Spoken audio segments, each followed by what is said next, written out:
রাগের মাথায় আপনি সন্তানকে বললেন তুই মর, ফেরেশতারা বলল আমিন। তোর ভবিষ্যৎ অন্ধকার, ফেরেশতারা বলল আমিন। রেগে মেগে আপনি আপনার মেয়েকে বললেন জীবনেও তোর কপালে স্বামীর ভাত জুটবে না, ফেরেশতারা আবারও বলল আমিন।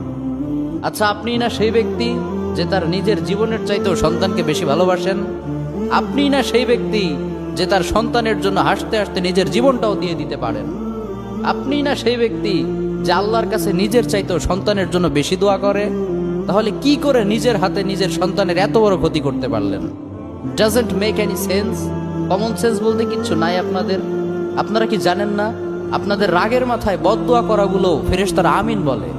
দাওয়াতুল ওয়ালিদ আলা ওয়ালাদি, বাবা মা তার সন্তানের জন্য যেই দোয়া করে সেটা ভালো হোক কিংবা বদদোয়া হোক, আল্লাহ সেটাই কবুল করে নেয়। এজন্য খবরদার, নেভার কার্স ইউর চিলড্রেন। রাগের মাথায় কখনো সন্তানকে অভিশাপ করবেন না। খুব বেশি রাগ উঠে গেলে তার জন্য